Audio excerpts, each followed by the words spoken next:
Have you ever sat at a table where everyone smiled at you, but somehow you still felt completely alone? I have. For 8 years, I believed love could fix anything.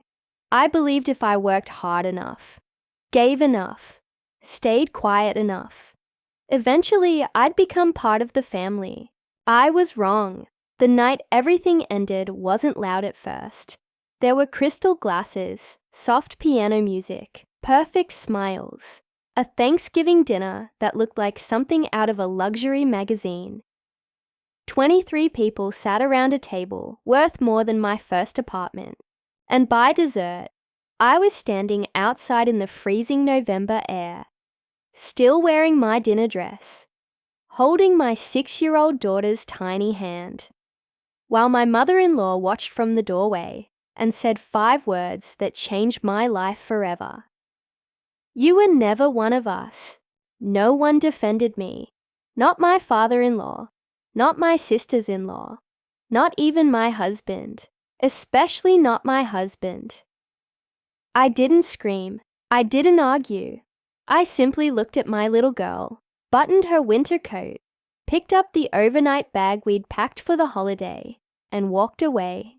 What none of them realized was that I had been quietly protecting their family's biggest secret for nearly 5 years. And the moment I stopped, everything they had spent decades building began to fall apart. But before I tell you why they spent the next 6 months begging me to come back, you need to understand how someone like me ever ended up at a table where I was never truly welcome. My name is Emma Carter. I'm 33 years old. I work as an emergency room nurse in Columbus, Ohio. I've spent 11 years working overnight shifts. I've held strangers' hands during their final moments. I've delivered impossible news to families at 3 in the morning. I've learned that real strength rarely makes noise. My husband, Daniel Brooks, came from an entirely different world. His family owned commercial real estate across 3 states, country clubs, private schools, charity galas, vacation homes, the kind of wealth that never needed to announce itself because everyone already knew. When Daniel and I met, none of that mattered. At least, that's what I believed. We met in a hospital cafeteria. His younger brother had been injured in a motorcycle accident, and Daniel practically lived in the waiting room for 4 days. Every night during my break, we'd talk over terrible coffee and vending machine sandwiches. He was funny, kind, patient. He never mentioned money, never acted superior. When he finally asked me to dinner, I honestly thought I'd met the most genuine man I'd ever known. Then I met his family. The Brooks estate sat behind iron gates, nearly 20 minutes outside the city. The driveway curved around a fountain larger than the park where I played as a child. Inside, everything sparkled. Marble floors, towering ceilings, museum-quality paintings.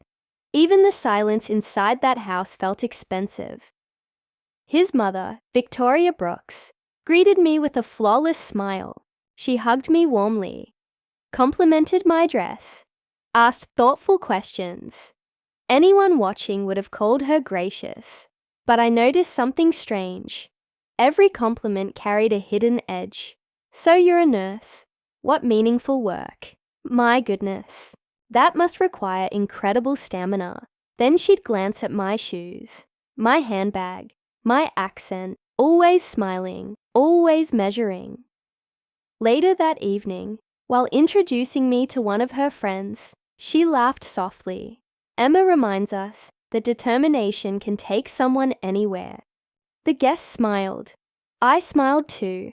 It sounded like praise. Years later, I finally understood it wasn't. I wasn't being introduced as Daniel's girlfriend. I was being introduced as proof that people like me could occasionally climb into rooms built for people like them. There was always an invisible line, and somehow, I was always standing just outside it, still. Daniel loved me. Or at least, I believed he did. We married 18 months later in a beautiful autumn ceremony. My mother cried throughout the vows. She had worked 2 jobs my entire childhood. Cleaning offices before sunrise, waiting tables every weekend. She used to tell me something I'll never forget. Never confuse being invited into someone's house with belonging there. At 25, I thought she was simply being cautious. At 33, I realized she had been preparing me for the Brooks family, long before I ever met them. Our first years of marriage were peaceful. Daniel and I bought a modest brick home instead of living near his parents.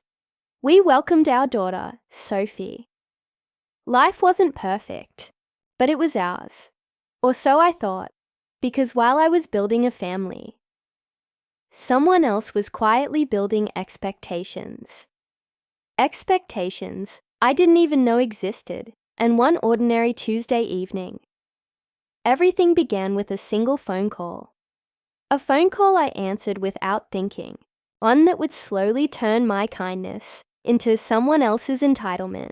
I had no idea that saying yes that night would cost me almost everything.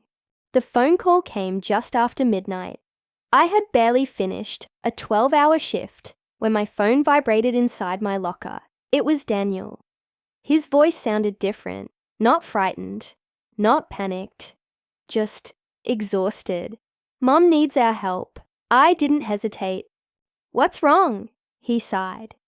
Dad made some bad investment decisions before the market dropped. They're cash poor right now. Not broke, just stuck. I frowned. They own half the commercial buildings downtown. I know. So what's the problem? They're waiting for some properties to sell. How long? A few months. I remember smiling. A few months isn't forever. Daniel looked relieved. I knew you'd understand. That was the first mistake. Not helping. Assuming temporary actually meant temporary. The following Saturday, we drove to Victoria and Richard Brooks's estate. For the first time, Victoria wasn't wearing her usual confident smile. She looked tired, smaller somehow. Richard barely touched his dinner. The conversation stayed polite until dessert. Then Victoria folded her napkin carefully. Emma. She rarely used my first name. Normally it was dear. That alone made me nervous. I hate asking this. I reached across the table. Whatever you need. Daniel squeezed my hand. Victoria lowered her eyes. The bank froze one of our operating accounts, while several properties are being restructured. Richard cleared his throat. It'll all be resolved. Probably 6 months. Victoria nodded. Maybe less. Then she looked directly at me. We're simply short on cash flow. Daniel explained the situation. The monthly payment on one investment property, property taxes, insurance, payroll for 2 long-time employees. Everything would be covered once the refinancing closed. They just needed someone to bridge the gap, only temporarily. I asked the obvious question. Why not use one of the other properties? Richard looked embarrassed. They're leveraged. What about savings? Silence. Victoria finally answered. We don't want anyone outside the family knowing.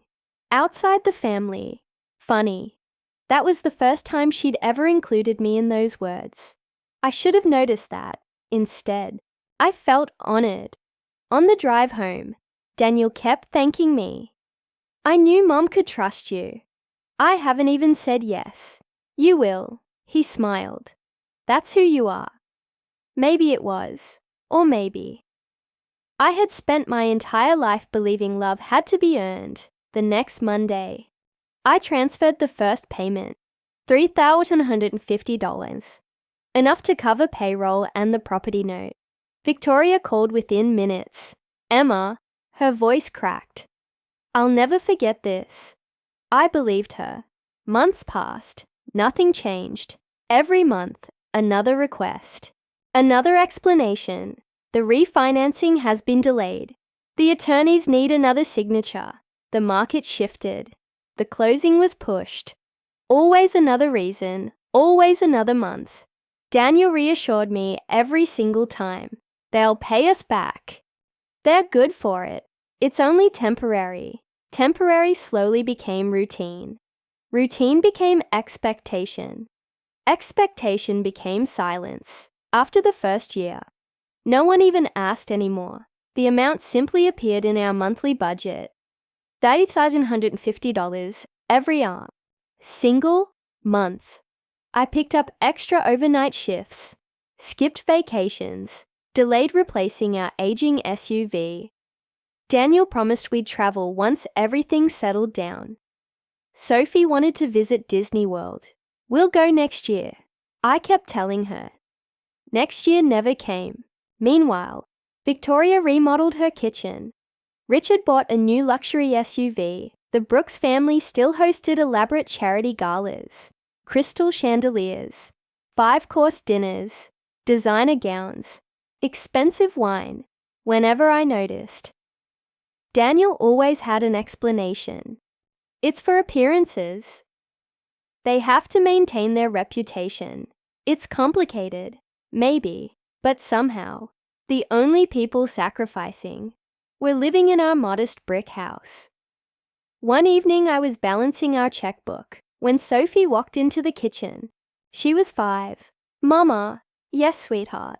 When are we going to the beach? I smiled. Soon. You always say soon. Children never intend to tell the truth. They simply do.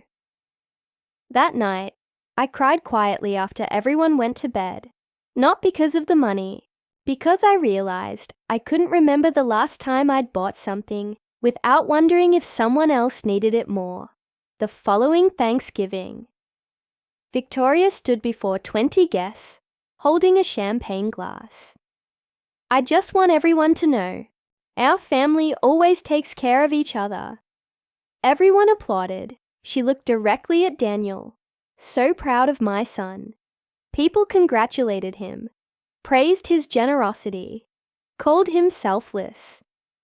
No one mentioned me, no one knew, and Daniel said nothing. I smiled. Again, because that's what I'd become good at. Smiling through things that hurt. I didn't realize then.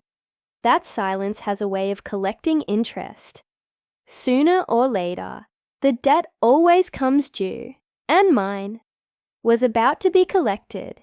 By the beginning of our 5th year, I had stopped asking when the money would come back.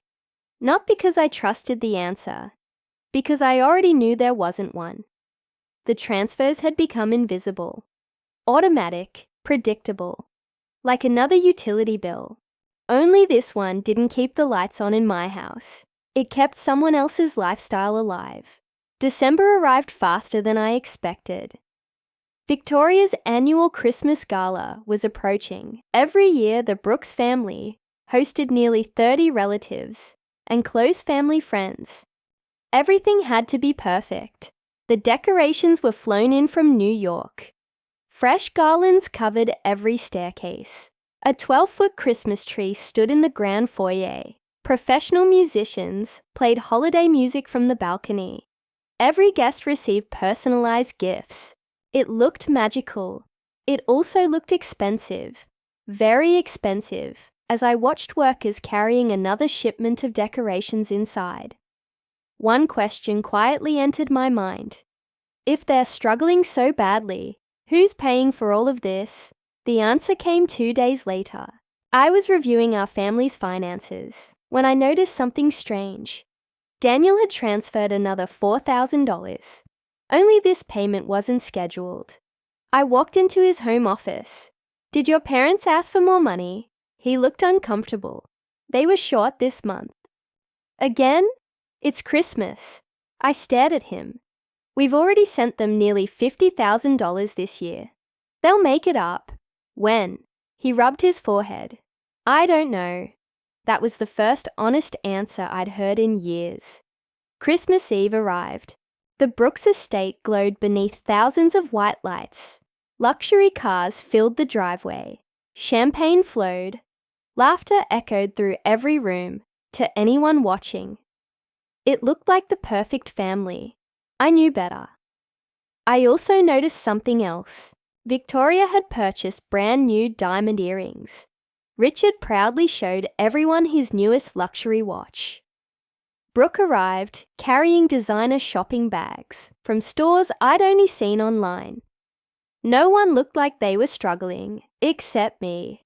I had worked 3 overnight shifts in a row just to afford Sophie's Christmas presents. Dinner began exactly at 7. Victoria sat proudly at the head of the table. Richard beside her, Brooke across from Daniel. I sat near the end, as always. Some traditions never changed. Halfway through dinner, Victoria stood and tapped her wine glass. "I'd like to make a toast." Everyone smiled. She looked around the room proudly. "This family has survived another wonderful year." Applause filled the dining room. She continued, "And that's because we believe in loyalty, in sacrifice, in always putting family first." More applause. Then she turned toward Daniel. "My son has inherited those values." She smiled proudly. "I'm grateful he understands what real family means." Everyone lifted their glasses. "Cheers!" I slowly reached for mine. Then Brooke laughed. "You know, some people marry into wealth, but they never really understand what family is." Several cousins chuckled. Victoria didn't stop her. Instead, she smiled. I felt my stomach tighten. Brooke continued, "It takes class to belong here." The room became quieter. I looked at Daniel. He lowered his eyes. Again. Something inside me finally broke. Not loudly, quietly. Like a rope that had carried too much weight for too long. I placed my fork on the plate. Took one slow breath. Then I spoke, very calmly. "Since we're celebrating sacrifice, I think everyone deserves to know who's actually been paying for it." Silence. 23 faces turned toward me. Victoria's smile disappeared. Brooke frowned. Richard looked confused. Daniel whispered, "Emma, I didn't raise my voice. I didn't accuse anyone. I simply told the truth. For almost 5 years, Daniel and I have been paying thousands of dollars every month to keep this family financially afloat. No one here knows, because I was asked to keep it private. But tonight, while everyone is celebrating generosity, I think credit should go where it belongs." The room froze. No one moved. No one breathed. Brooke laughed nervously. "That's ridiculous." I looked directly at her. "Is it? I have every transfer, every receipt, every bank statement. For nearly 5 years. Richard slowly turned toward Victoria. "What is she talking about?" Victoria didn't answer. Her face had turned completely pale. For the first time since I'd known her, she had no words, and deep inside, I realized this dinner was only the beginning. The biggest secret in the Brooks family had just started to unravel. No one spoke. The dining room, moments earlier, filled with laughter and music, had become completely silent. Richard Brooks slowly lowered his wine glass. He looked first at me, then at Daniel, finally at Victoria. His voice was barely above a whisper. "Victoria, tell me she's wrong." Victoria didn't answer. She couldn't. For the first time in decades, the woman who always had the perfect response sat frozen. Brooke suddenly pushed back her chair. "This is unbelievable." She pointed at me. "She's lying because she's jealous." I calmly reached into my purse. "I expected you to say that." I placed a thick envelope on the table. Inside were 5 years of bank statements, wire transfers, cancelled checks, monthly payment confirmations, every single transaction, every dollar, every date. Richard slowly opened the envelope. The room stayed silent as he turned each page. His face changed with every statement: confusion, disbelief, shock, then heartbreak. He looked at Victoria. You told me the refinancing covered everything. She stared at the table. It did. At first. Richard's voice grew firmer. Then where did Emma's money go? Still. No answer. Finally, Victoria whispered. I couldn't let people think we'd fallen behind. The charity events. The renovations. The memberships. They expected a certain lifestyle. Brooke quickly interrupted. Mom was protecting our reputation. I looked at her quietly. With my paycheck. No one argued. Because no one could. Richard slowly leaned back in his chair. He looked older than he had an hour earlier. I spent 40 years building this family. And all this time. I had no idea my daughter-in-law was paying our bills. He turned toward me, his eyes filled with tears. I'm sorry. It was the first sincere apology I had received that night. Maybe. The first one ever. Victoria suddenly stood. You don't understand. I did what I had to do.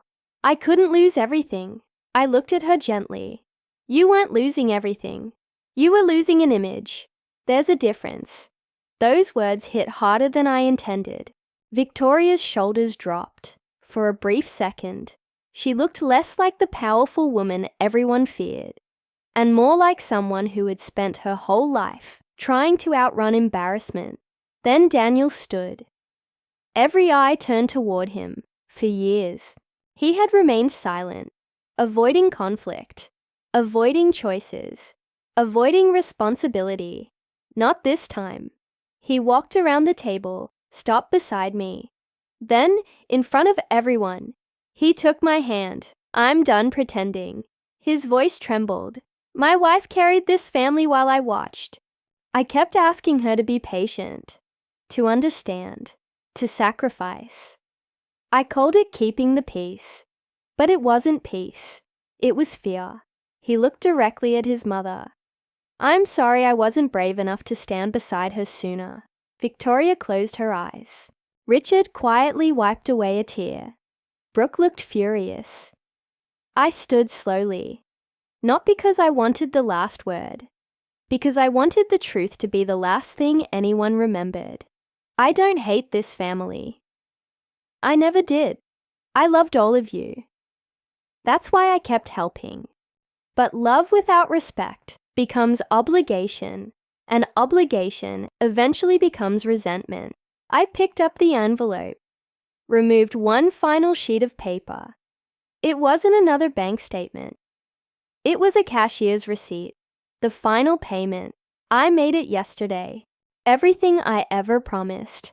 I fulfilled. I folded the receipt, placed it back into the envelope, then looked at Victoria. I forgive you. Her eyes filled with tears. But forgiveness doesn't mean I keep paying the price. I reached for Sophie's little hand. She smiled up at me. Ready to leave. Daniel looked at me. Emma, can we go home? Home. Not the mansion. Not the estate. Our home. I smiled. Yes, together. The three of us walked toward the front door. No shouting, no dramatic exit, just quiet footsteps. The kind that sound different when you're finally walking toward peace instead of away from conflict. 6 months later. The Brooks estate was listed for sale. The charity galas stopped. The country club membership quietly disappeared. Richard retired. Victoria moved into a smaller townhouse. Brooke finally accepted a full-time job. Life changed. Not because I destroyed their family, because they finally had to live within the truth instead of the appearance. One Saturday afternoon, my phone rang. Victoria. For a long moment, I simply looked at the screen. Then I answered. Her voice sounded softer than I had ever heard it. I don't need money. I just wanted to ask. Would Sophie like to spend the afternoon baking cookies with me? I smiled. Not because everything had been repaired. Some things never fully are. But because, for the very first time, she was asking for a relationship, not a rescue. I glanced toward my daughter playing in the backyard. I'll ask her. Victoria quietly whispered, "Thank you." That Christmas, our dining table looked nothing like the Brooks mansion. The dishes didn't match. The chairs were different heights. The tablecloth had a tiny coffee stain in one corner. Sophie's handmade ornaments covered the tree. Daniel burned the rolls. Everyone laughed. It wasn't perfect. It was real. And for the first time in years, I understood something my mother had tried to teach me long ago. A family isn't measured by the size of its house or the price of its traditions. It's measured by whether you can tell the truth and still be welcome to the table. If someone only values you for what you provide, they don't love your presence. They love your usefulness. The day you stop confusing those two things is the day your life truly begins.